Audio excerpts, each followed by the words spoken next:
Quand une épouse dévouée est publiquement humiliée par la maîtresse de son mari, croit-on vraiment qu'elle s'effondre? Détrompez-vous. Ce n'est pas seulement une histoire d'infidélité. C'est un récit de revanche minutieusement orchestré et de renaissance spectaculaire. Vous allez découvrir comment une femme moquée pour sa robe démodée a organisé une riposte si magistrale qu'elle a mis à genoux un magnate de l'immobilier. Elle ne s'est pas contentée de rendre l'appareil, elle a redéfini les règles du jeu. Restez bien accrochés, car dès l'instant où une épouse apparemment effacée fait son apparition dans une création de haute couture et que les flashs crépitent, tout change. Avant de vous raconter la suite, dites-moi en commentaire où vous m'écoutez et ce que vous auriez fait à ma place. Et si cette histoire résonne en vous, likez, abonnez-vous, activez la cloche pour ne pas rater les prochaines histoires. Le grand salon du Carlton Hotel à Manhattan brille d'un éclat presque irréel, comme seuls les mélanges de vieilles fortunes et de nouvelles ambitions peuvent le produire. C'est le grand gala annuel, cœur de la ville, un rendez-vous incontournable pour l'élite philanthropique new-yorkaise. Des lustres en cristal, lourds comme des cascades figées, projettent leur lumière sur des tables croulant sous des compositions florales coûtant plus qu'un loyer mensuel moyen. L'air est saturé du parfum entêtant de fragrances hors de prix, du tintement délicat des coupes de champagne et du bourdonnement satisfait de ceux qui pensent tenir la ville dans leurs mains. Eleanor Martens traverse cette scène avec la grâce discrète acquise au fil de 15 ans de mariage avec Stéphane Martens. À 42 ans, Eleanor a encore la beauté classique d'une femme sûre d'elle, ses yeux d'un bleu limpide et sa chevelure blond miel relevée en un chignon sobre. Ce soir, elle porte une robe en soie bleu saphir signée Clémence Ferrer. C'est un modèle élégant, discret et, d'au moins, 3 saisons passées. Dans cet océan de paillettes, de plumes et de décolletés vertigineux, Éléonore incarne une élégance intemporelle, presque invisible. Elle en est consciente et, la plupart du temps, s'en satisfait. Mais ce soir a un parfum différent. Son mari, Stéphane, incarne le requin dans un costume sur mesure. Il ne se contente pas d'assister à la soirée, il la domine. Son empire immobilier, Martin Patrimoine, a imposé ses tentacules de verre et d'acier sur la moitié de l'horizon new-yorkais.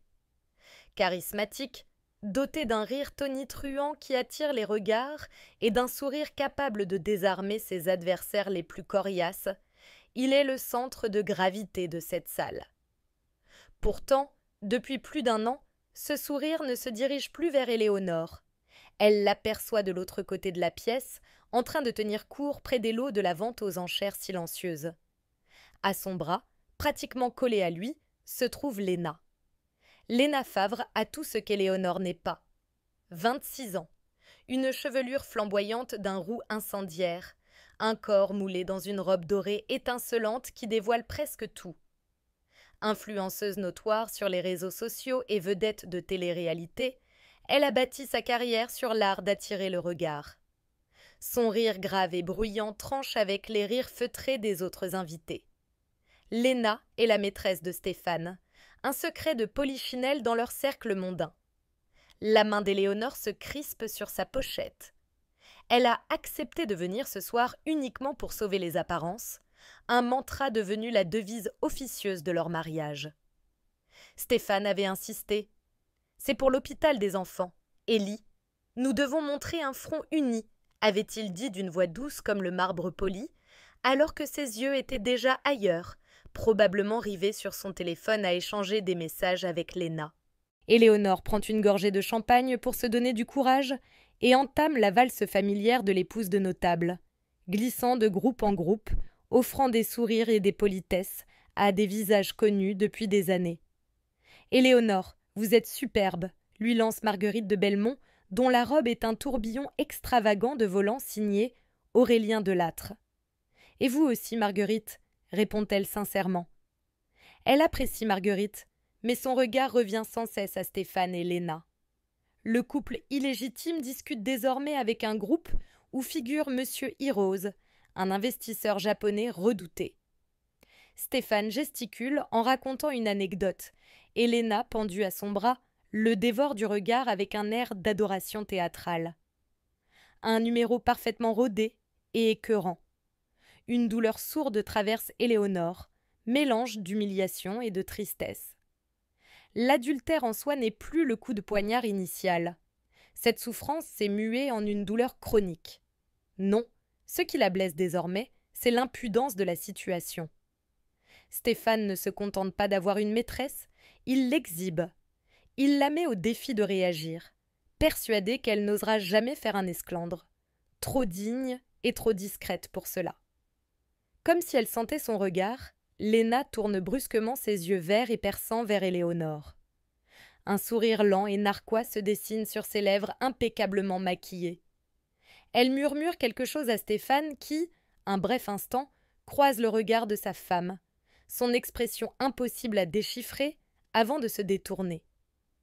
Un peu plus tard, alors qu'Éléonore discute avec la présidente du gala, elle surprend la voix perçante de Léna, amplifiée par le silence relatif d'un petit groupe à proximité. Vous avez vu ? On dirait qu'elle sort tout droit d'un catalogue de 2010. Ricane Léna, sa voix dégoulinant de mépris.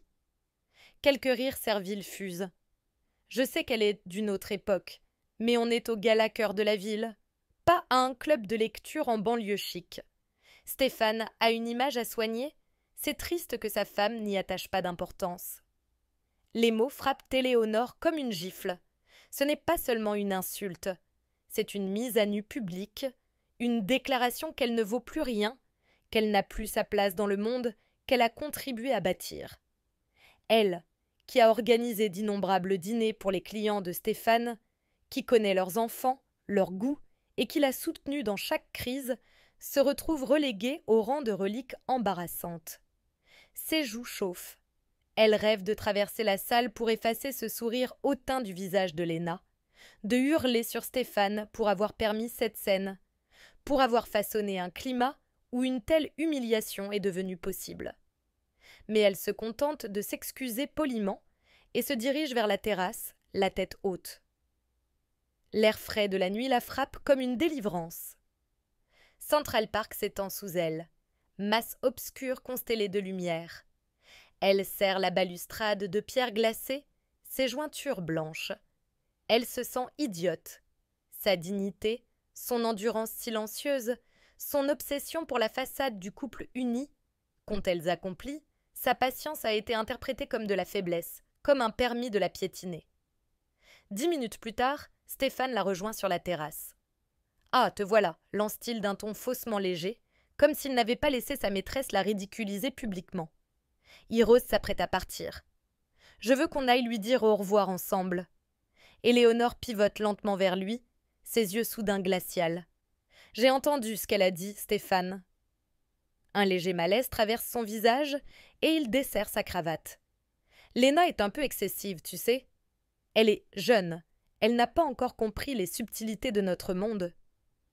Les subtilités, murmure Éléonore d'une voix si basse qu'elle en devient terrifiante. Les subtilités où tu laisses ta maîtresse humilier ta femme pendant que tu négocies un contrat. C'est ça, ton manuel. Oh, arrête de dramatiser, Éléonore, rétorque-t-il brusquement, son impatience, de plus en plus fréquente ces derniers temps, éclatant. C'était une remarque idiote sur une robe, rien de plus. Une robe, répète-t-elle, un calme glacial dans la voix.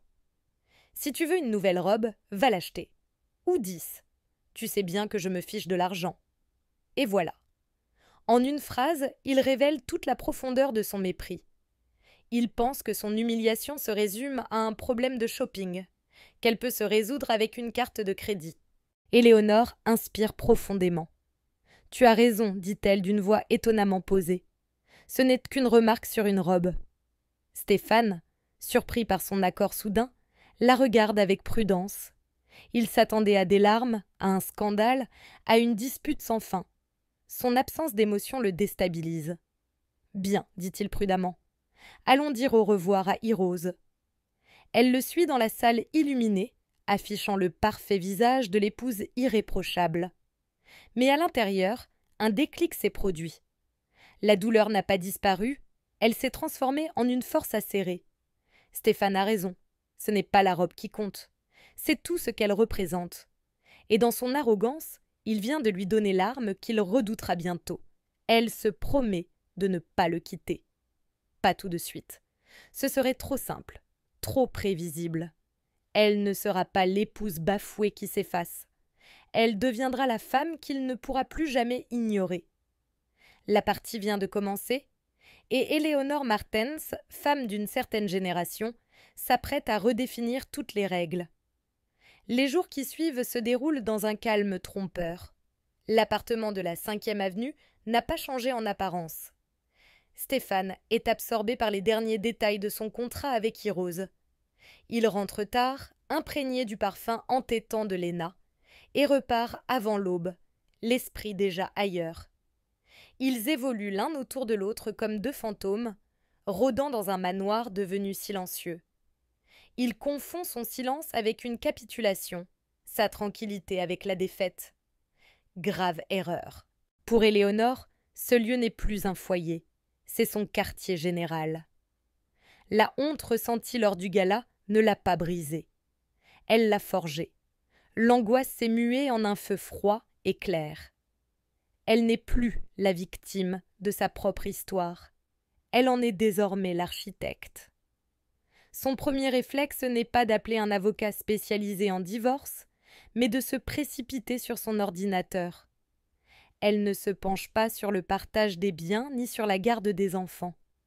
Elle s'installe dans le bureau de son père, un endroit que Stéphane n'a jamais pris la peine de visiter, entouré de vieux livres sur la finance et l'histoire de l'art.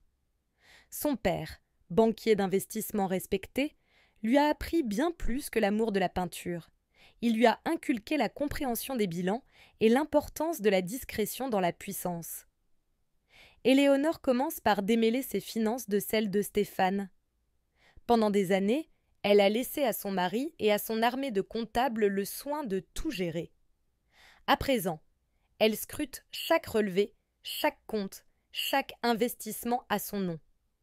Elle découvre qu'entre le contrat de mariage, imposé par son père, et plusieurs héritages reçus de sa famille, elle dispose d'une fortune propre plus importante que ce que Stéphane soupçonne. Elle n'est pas une dépendante, elle est une partenaire silencieuse. Sa deuxième étape est un appel. Non pas à une amie pour un déjeuner larmoyant, mais à un numéro qu'elle n'a pas composé depuis plus de 10 ans. « Augustin » dit-elle, la voix assurée. C'est Éléonore Martens. À l'autre bout du fil, dans un atelier feutré de la rive gauche parisienne, Augustin Deveau, grand couturier discret et adulé, suspend ses croquis.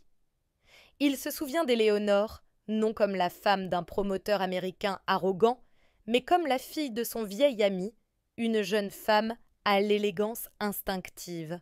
« Éléonore, ma chère, répond-il, surpris et ravi. « Que puis-je pour toi ?»« J'ai besoin d'une robe, Augustin, dit-elle calmement. »« Non, j'ai besoin de plus qu'une robe. J'ai besoin d'une armure. » Intrigué, Augustin l'écoute. Elle ne parle pas de tromperie ou de scandale, mais d'une ambition. Affirmer sa présence, envoyer un message sans prononcer un seul mot. Elle n'est pas une épouse brisée, elle est une mécène avec une vision. Augustin comprend parfaitement. « Laisse-moi m'en occuper, promet-il. Je viens à New York la semaine prochaine. » La dernière pièce de sa stratégie initiale est la plus cruciale. Éléonore sait qu'une robe, même sublime, ne suffira pas à marquer durablement les esprits sans un récit solide pour la porter. Elle doit contrôler l'histoire. Pour cela, elle sollicite la meilleure. Elle décroche un rendez-vous avec Sophie Valmont, la dirigeante de Valmont et d'Associés, une agence de communication ultra sélective surnommée les faiseuses de Rennes, dans le petit monde des médias.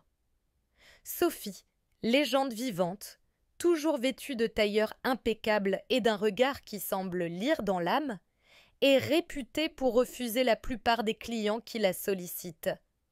Elle ne gère pas les crises, elle construit des légendes.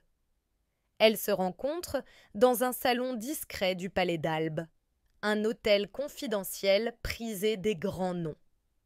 Sophie écoute attentivement Éléonore exposer sa situation sans un mot superflu.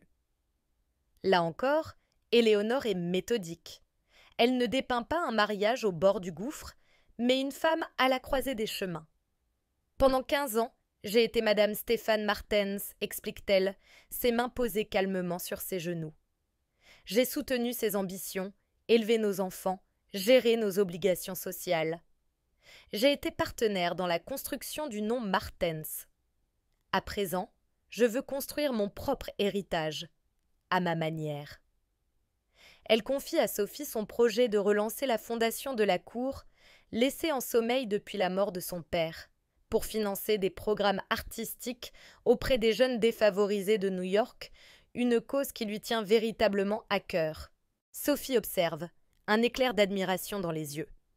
La plupart des femmes qui viennent la voir sont en panique, en quête d'un sauvetage. Éléonore, elle, est calme, concentrée et anticipe 3 coups d'avance. Elle n'est pas venue supplier de l'aide, mais proposer une vision. « Et Stéphane » interroge Sophie, d'une voix neutre.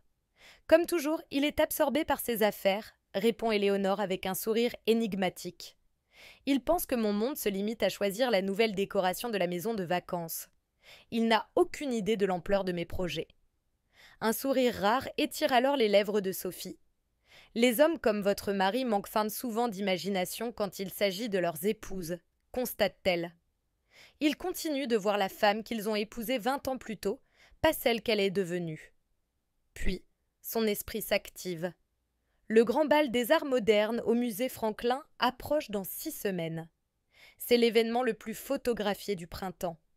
Tous les grands noms de la finance, de l'art et des médias y seront. C'est là que nous frapperons. Un plan commence à prendre forme. Elles imaginent ensemble une campagne discrète de rumeurs, des informations savamment distillées dans les colonnes mondaines, non pas des ragots sur l'adultère, trop vulgaire, mais une montée en puissance de la réputation d'Éléonore. Elle sera décrite comme la renaissance d'une figure discrète, la réactivation d'un héritage philanthropique, la passion authentique pour l'art. Elles bâtiront un récit fascinant, pièce par pièce, jusqu'à ce que le soir du bal, Éléonore ne soit plus seulement la femme d'un magnate, mais un pouvoir à part entière. Le lendemain, lorsqu'Éléonore rentre à l'appartement, Stéphane est là, exceptionnellement rentré tôt. Il est au téléphone, arpentant le salon. « Non, Léna, tu ne peux pas venir, dit-il, la voix déjà exaspérée. Le bal des arts, c'est autre chose. C'est réservé aux invités de premier rang. Mon tableau est pour mes investisseurs. Non, ce n'est pas contre toi. C'est une question d'affaires. » Éléonore passe devant lui comme une ombre. Il ne lui jette même pas un regard. Il est trop occupé à calmer les caprices de sa maîtresse, inconscient que la véritable révolution se prépare à quelques mètres de lui. Il se bat sur le mauvais front, fasciné par le bruit et l'éclat de Léna, alors que la discrète Éléonore, elle, déplace déjà les plaques tectoniques sous ses pieds. Les 6 semaines précédant le bal sont une leçon de stratégie silencieuse. Tandis que Stéphane est obsédé par la finalisation de son contrat avec Hirose, Éléonore tisse patiemment sa toile. Ce n'est pas une guerre de cris ni de scènes publiques. C'est une conquête faite de déjeuners choisis, de réseaux réactivés, de confidences échangées à voix basse dans des salons feutrés. Son premier atout est une femme, Honorine Belmont, veuve d'un diplomate et figure respectée du milieu artistique. Honorine, cousine d'Augustin Deveau, a l'aura de celles qui ont connu 1000 mondanités et qui font et défont les réputations en un mot. Vieille amie de la mère d'Éléonore, elle accepte de la rencontrer dans un restaurant légendaire de l'Upper East Side. Autour de coupes de champagne millésimées, Éléonore raconte tout sans phare. L'infidélité, l'humiliation, le mépris de Stéphane. Honorine, impassible, écoute, puis saisit sa main. « Ma chère, dit-elle, sa voix douce mais tranchante, des hommes comme Stéphane construisent dans leur empire sur la stabilité que leur offre leur épouse. Ils oublient que cette stabilité existe jusqu'au jour où elle se fissure. L'approbation d'Honorine n'est pas qu'un réconfort, c'est une clé. Elle rouvre à Éléonore des portes longtemps restées fermées. Désormais, elle co-organise avec Honorine une visite privée dans une galerie d'art à Soho, où elle est présentée aux conservateurs de musées, aux artistes émergents et surtout aux grands philanthropes de l'ancienne aristocratie new-yorkaise, ceux dont le respect échappait encore à Stéphane. Ces personnalités découvrent en Éléonore non pas l'ombre de son mari, mais la fille d'un banquier autrefois influent, une femme de goût et de conviction, capable de parler des écoles artistiques oubliées avec passion et précision. Son projet de relancer la fondation de la cour les séduit, non pour flatter leur ego, mais parce qu'elle incarne un idéal qui leur est cher, la transmission d'un héritage culturel. Parallèlement, Sophie Valmont et son équipe déroulent leurs plans dans les médias. Pas d'article racoleur sur une liaison scandaleuse, au contraire un récit élégant. Un court papier dans le journal du style évoque la renaissance du luxe discret et de la philanthropie authentique, opposée au caritatif ostentatoire des nouveaux riches. Éléonore y est citée comme figure exemplaire de ce retour à l'essentiel. Dans la version en ligne de Patrimoine and Société, un article dresse le portrait de ses héritiers qui redonnent vie aux fondations familiales. Le nom de la fondation de la cour y figure en bonne place avec une citation d'Éléonore sur la place vitale de l'art dans la conscience d'une ville. Pas de photo tape à l'œil, seulement ces mots, qui résonnent avec gravité. Cette stratégie de murmure est redoutable. Elle ne cible ni Stéphane ni Léna. Elle érige simplement un univers où Léna, avec son obsession des selfies et du bling-bling, n'a pas sa place. Et lorsque Stéphane finit par remarquer ses publications, il est satisfait.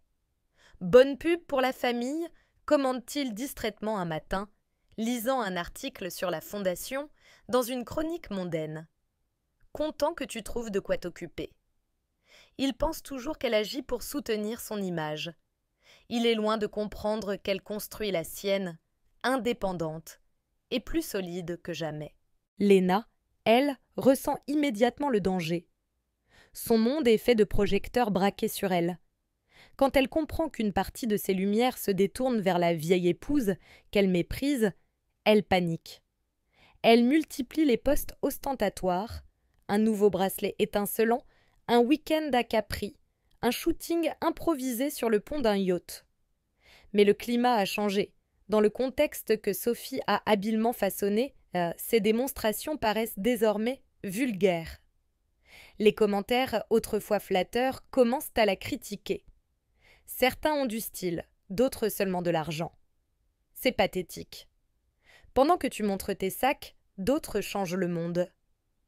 La dernière pièce maîtresse d'Éléonore est une rencontre avec Vincent Duclos, promoteur immobilier, ancien rival acharné de Stéphane, lors d'un appel d'offres retentissant. Grâce à Honorine, elle obtient un déjeuner avec lui dans un club privé de Midtown. Elle ne demande ni argent, ni conseil, elle glisse simplement, à propos de la signature du contrat avec Heroes, qu'elle a l'impression que Stéphane est sous pression, que le montage financier semble plus compliqué qu'annoncé. Vincent, fin stratège, comprend immédiatement. Stéphane joue gros. Il a misé beaucoup plus qu'il ne le laisse croire. Si Heroes ou ses partenaires bancaires se retirent, il est en danger. Éléonore se contente de sourire poliment. Elle n'a pas besoin d'agir. Il lui suffit de savoir. À la veille du grand bal, Augustin arrive de Paris, accompagné de son équipe et de plusieurs lourds sacs de transport. Il transforme l'une des suites de l'appartement des Martens en un salon d'essayage éphémère. Quand Éléonore découvre la robe pour la première fois, elle retient son souffle. Ce n'est pas une robe, c'est une œuvre. Augustin n'a pas créé un vêtement criard, mais une silhouette d'une puissance tranquille. C'est une colonne de soie d'un bleu de nuit si intense qu'il paraît absorber la lumière. Des milliers de perles argentées, brodées à la main, dessinent un motif astral qui part de l'épaule, cascade sur le buste et s'éparpille le long de la jupe. L'ensemble évoque une galaxie. C'est élégant, souverain, unique. C'est toi, ma chère, murmure Augustin, ému. Forte, apaisée, avec un univers en toi. Dans le miroir, Éléonore ne voit plus la femme humiliée du gala. Elle voit la fille de son père, la future présidente de la fondation de la cour, la femme qui a réuni ses alliés dans l'ombre et se tient prête à entrer en scène. Devant le musée Franklin, l'air pétille d'une énergie électrique. Des grappes de paparazzi hurlent, les SUV noirs se succèdent, les fans massés derrière les barrières crient à chaque célébrité. Le thème du bal cette année, les étoiles, et les marches du musée se transforment en voie lactée, parcourues par les figures les plus en vue du monde de l'art, de la finance et du divertissement. C'est un spectacle grandiose, et dans ce tumulte, Stéphane Martens arrive, sûr de lui. Son contrat avec Heroes a été signé le matin même. Pour lui, ce bal n'est pas une obligation mondaine, c'est une célébration de sa victoire. Léna a été écartée, expédiée à Santorin avec un bracelet en diamant pour prix de sa patience. Stéphane, convaincu d'avoir tout sous contrôle, descend de sa voiture, ajuste les boutons de sa veste sur mesure, prêt à savourer son triomphe. Éléonore arrive séparément, ce qui ne surprend pas Stéphane. Il l'imagine dans un taxi, en train de stresser sur sa coiffure. Il se fraye un chemin sur le tapis rouge, salue quelques politiques locaux, échange des tapes dans le dos avec d'autres entrepreneurs. Puis, il s'installe au milieu des marches, savourant les regards approbateurs de ceux qui croient encore à son image d'homme intouchable. Mais tout bascule quand le grondement des journalistes, à la base des marches, se transforme en clameur. Les flashs, jusque-là dispersés, convergent soudain sur un seul point. Les cris des photographes deviennent hystériques. Un Maybach noir s'arrête. De la portière, une femme descend. C'est Éléonore. Mais pas l'Éléonore effacée qu'il connaît. Celle qui gravit les marches est une apparition céleste. La robe d'Augustin, sombre comme la nuit étoilée, capte chaque lumière pour la transformer en halo autour d'elle. Les perles scintillent comme une constellation. Ses cheveux, relevés en un chignon sophistiqué, dégagent la ligne de sa nuque. Ses boucles d'oreilles, longues et serties de diamants, semblent capturer la lumière des projecteurs. Elle avance avec un calme souverain, ralentissant ses pas comme si le temps s'étirait autour d'elle. Les photographes hurlent son nom, Éléonore, à gauche, par ici. Ils ne disent pas Madame Martens. Ils disent Éléonore, sa propre identité. Stéphane, figé sur les marches, sent un vertige le prendre. À ses côtés, Monsieur Heroes et ses investisseurs cessent de sourire, leur regard capté par la silhouette d'Éléonore. Elle atteint le sommet et retrouve Sophie Valmont, qui l'introduit aussitôt auprès des journalistes de Révélation, Le Monde et Art & Culture Magazine. Rien n'est laissé au hasard. « Éléonore, vous êtes sublime ce soir !» s'enthousiasme une célèbre journaliste mode. « Augustin Deveau, c'est un choix rare. Comment l'avez-vous convaincu ?» Éléonore sourit, radieuse. « Augustin est un ami de longue date. Il a compris l'esprit que je voulais incarner. Ce soir n'est pas seulement une question de mode, mais de renaissance et de pouvoir de l'art. » Le coup de grâce arrive quelques secondes plus tard. Un reporter s'avance. « Éléonore, confirmez-vous les rumeurs sur la relance de la fondation de la Cour ?» C'est l'instant clé, le fruit de 6 semaines de préparation. « Oui !» annonce-t-elle d'une voix claire. « Je suis fière de lancer officiellement la nouvelle fondation de la Cour pour l'art, qui financera des programmes artistiques pour les jeunes de quartiers défavorisés. Dans une ville obsédée par la hauteur de ses immeubles, il faut aussi nourrir son âme. » Puis, elle se tourne vers ses soutiens, que Sophie a placés juste derrière elle. Honorine Belmont, Vincent Duclos et stupeur Madame Hirose elle-même. La femme de l'investisseur clé, réputée pour sa philanthropie, s'avance et embrasse Éléonore. C'est un adoubement public. Autour de Stéphane, le silence s'abat.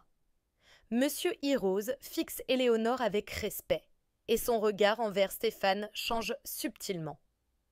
La scène est filmée, photographiée, diffusée en direct sur les écrans et les réseaux. Un micro est tendu à Stéphane. « Monsieur Martens, quel est à votre sentiment sur la prise de parole de votre épouse ?» Il ouvre la bouche. Aucun mot n'en sort. Les caméras immortalisent son expression abasourdie. Le roi autoproclamé vient de se rendre compte qu'il n'est plus au centre de la partie. Le lendemain, la presse consacre ses unes, non à son contrat avec Hirose, relégué en page économique, mais à La nuit d'Éléonore Martens. Les éditoriaux saluent la grâce, la force tranquille, la renaissance inattendue. La fondation est présentée comme une nécessité pour une ville en perte de repères. Léna, depuis Santorin, découvre la couverture de Révélation et envoie frénétiquement des stories Instagram, exhibant ses bijoux et ses cocktails. Cette fois, ses abonnés se retournent contre elle. Ridicule. Pendant qu'Éléonore fait bouger les choses, tu fais la fête. Classe contre vulgarité. Un appel de son agent finit de la terrasser. Une marque horlogère annule une campagne prévue. Ton image ne correspond plus à leurs valeurs, Léna. Ils veulent l'élégance, pas la provocation. Pour Stéphane, les conséquences sont encore plus brutales. Lors d'un déjeuner avec Monsieur Hirose, ce dernier insiste pour qu'Éléonore soit présente. La conversation, autrefois centrée sur les mètres carrés, glisse vers l'art, la culture, l'éducation. Hirose conclut. Votre épouse est une femme impressionnante, monsieur Martens. La solidité d'une entreprise repose aussi sur le caractère de ceux qui la dirigent. Stéphane comprend qu'il n'est plus vu comme un atout unique, mais comme un homme qui a failli perdre sa meilleure alliée. Les invitations mondaines se raréfient. Les femmes de ses partenaires d'affaires, qui toléraient Léna avec des sourires pincés, se montrent désormais froides, polies, mais distantes. Le cercle social se referme autour d'Éléonore, pas de lui. Il tente un soir de la confronter dans leur salon, cette pièce autrefois décorée à sa gloire. « Qu'est-ce que c'était, Éléonore » hurle-t-il, mais sa voix résonne dans le vide. Elle lève les yeux de son dossier. « C'était moi, Stéphane. Moi qui te rappelle qui je suis. Je ne suis pas seulement ta femme. Je suis la fille d'Henri Delacour, une partenaire, et je refuse d'être humiliée, ni par toi, ni par ta maîtresse. » Il balbutie. « Tu as comploté avec mon rival. » Elle corrige doucement. « J'ai bâti le conseil d'administration de ma fondation. Ce n'est pas un complot, c'est une vision. » Il réalise, terrifié, qu'il a sous-estimé la seule personne qui comptait vraiment. Une semaine plus tard, un appel de sa banque tombe comme un coup près. « Monsieur Martens, le conseil s'inquiète de la stabilité de votre situation personnelle. Nous suspendons le dernier versement du financement tant que votre image ne sera pas clarifiée. » Dans le bureau baigné de lumière d'Éléonore, il la supplie. « Que veux-tu ? Divorce ? Tout ?» Elle le fixe longuement. « Je veux le respect, Stéphane. Notre mariage est terminé, mais nous resterons partenaires pour nos affaires et nos enfants. Tu mettras fin immédiatement à ta relation avec Léna. Sinon, je n'hésiterai pas à te détruire. » Il comprend qu'il n'a plus le choix, il a perdu la partie face à la femme qu'il croyait faible. Éléonore n'a pas seulement gagné, elle a redessiné la carte de leur monde. Et dans ce nouveau monde, elle sera toujours reine. Si cette histoire vous a captivé autant qu'elle nous a passionnés à la raconter, montrez-le en likant cette vidéo et en la partageant avec un proche qui a besoin de se souvenir que la force tranquille peut tout changer. Dites-nous en commentaire ce que vous avez pensé de la revanche d'Éléonore. Avez-vous déjà vu quelqu'un retourner une situation avec autant de classe et de stratégie ? Racontez-nous votre expérience. Et surtout, n'oubliez pas de vous abonner à notre chaîne et d'activer la cloche de notification pour ne pas manquer nos prochaines histoires vraies, toutes plus inspirantes les unes que les autres. À très vite.